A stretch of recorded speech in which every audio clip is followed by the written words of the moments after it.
यो यात्राको क्रममा अहिले म झापा जिल्लाबाट अलि अगाडि तपाईको सुनसरी जिल्लामा अवस्थित तपाईहरुलाई यो सुनसरीको कोशी ब्यारेक धेरै पपुलर छ नि कोशी ब्यारेक त्यसको चाहिँ दृश्यावलोकन गराइरहेको छु। ल गाडी रोक्यो भने चाहिँ तपाईहरुलाई म गाडी बाहिरैबाट गराउँछु। एकछिन त गाडी त रोक्यो तर एकछिन केही समयको लागि रोक्दैछ। र आउँदैछ तपाईहरुको सुनसरीको कोशी ब्यारेक। सुनसरीको कोशी ब्यारेकमा अहिले म यतिखेर छु। तपाईहरुले यहाँको दृश्य अवलोकन गरिरहेको छु। हेर्नुस् एकदम मौसम पनि गर्मीको मौसम पनि एकदम सुहाना सुहाना नजिक खोलाको नजिक आएर होला कोशीको नजिक आएर होला चिसो छ यतातिर एकदमै मौसम पनि। अनि अब गाडी अगाडि बढेपछि तपाईहरुले यसको चाहिँ केही क्लिप्सहरु तपाईहरुलाई देखाउन गइरहेको छु। कस्तो लाग्छ मेरो भिडियो मन पर्यो भने लाइक शेयर सब्स्क्राइब मेरो च्यानललाई सब्स्क्राइब गरेर मलाई प्रमोट गरिदिनु होला। यस्तै सकारात्मक भिडियोहरु ब्लग्सहरु म लिएर तपाईहरुको सामुन्नेमा आउने छु। तपाईहरुको माया तपाईहरुको करुणा तपाईहरुको स्नेह तपाईहरुको सद्भावले नै हामी ब्लगरहरु बाँच्ने हो। र यस्तै रोमान्टिक भिडियोहरु यस्तै दृश्यावलोकनहरु म तपाईहरुलाई लिएर आइराख्छु। यो भुरी केशव भन्ने युट्युब च्यानललाई तपाईहरुले सब्स्क्राइब गरिदिनु होला शेयर गरिदिनु होला है त। गाडी त धेरै बेर रोक्यो रोक्नुस् है वेट गर्नुस्। आउँदैछ कोशी ब्यारेक गाडी अगाडि बढ्यो हाम्रो बढ्दैछ। तपाईहरुलाई मैले अवलोकन गरिरहेको छु।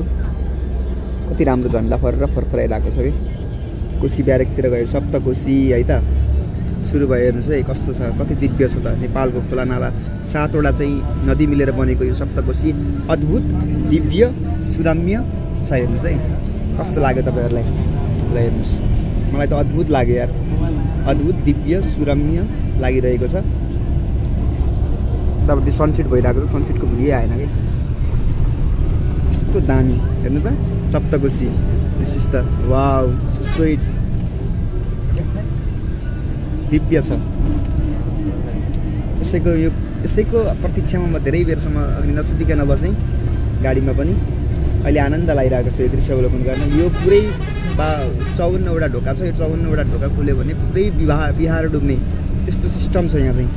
यति ठुलो छ नि त समुद्र जस्तो 56 वटा ढोका छ। यो ढोका पुरै खोल्ने हो भने बिहार डुब्छ। आधी उदी बिहार तपाईको बंगाल सम्पूर्ण कुराहरु डुब्छ। यो बंगालको खाडीमा गएर मिसिने नदी हो। यो भयंकर दिव्य भयंकर सुन्दर छ। यो समुद्र जस्तो छ। केपी बालेले चाहिँ भरतपुरमा ल्याउँछु पानी जहाज भन्थे यही पानी जहाज ल्यायो भने यहाँ चाहिँ चल्छ जस्तो छ। केपी बालेको सजेसन छ मेरो। बडो दिव्य छ नि नेपाल त। पूर्वदेखि पश्चिमसम्मको यात्रा गर्ने हो भने अद्भुत कुराहरु देखिन्छ। यो त मलाई ठुलो लाग्यो के यत्रो नदी त कहीं नेपालमा कहीं छ त। यो हेर्नु त वहीँसम्म छ बाबा।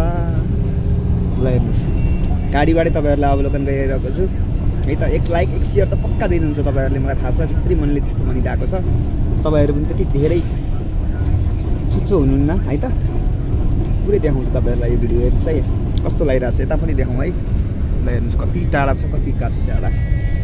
हेर्नुस् अवलोकन गर्नुस् मजा गर्नुस् इन्जोय गर्नुस्। तपाईहरु पनि सुनसरी आउनुभयो भने सप्तरी र सुनसरीको बिचमा छ यो ठ्याक्क। अब यो बोर्डर लाग्छ यतापट्टि मध्य प्रदेश सुरु हो। ठ्याक्क यहाँबाट चाहिँ मध्य प्रदेश सुरु हुन्छ। कोशी ब्यारेज पनि सकियो है त। यो सानो पुन्टे खोला रहेछ। यो पुन्टे खोला पनि हेर्नुस् सनसेट पनि हेर्नुस् है त। 4 मिनेटको भिडियो बनेको छ। इन्जोय गर्नुस् है त रमाइलो गर्नुस्। यस्तै भिडियोहरु रोमान्टिक टाइटल्सहरु लिएर म आउँछु। एउटा भाइले त्यहाँबाट हेरिरहेको रहेछ मलाई। ल यही नै त्यो मलाई देखाउन खोजिरहेको थिएँ है त। Okay by. मध्य प्रदेश सुरु भयो यहाँबाट सुनसरीबाट चाहिँ सप्तरी सुरु भयो। अब सप्तरी धनुषा सर्लाही महोत्तरी निरिनु सुरु भयो। सप्तरी सुरु भयो है त। Okay guys by I love you.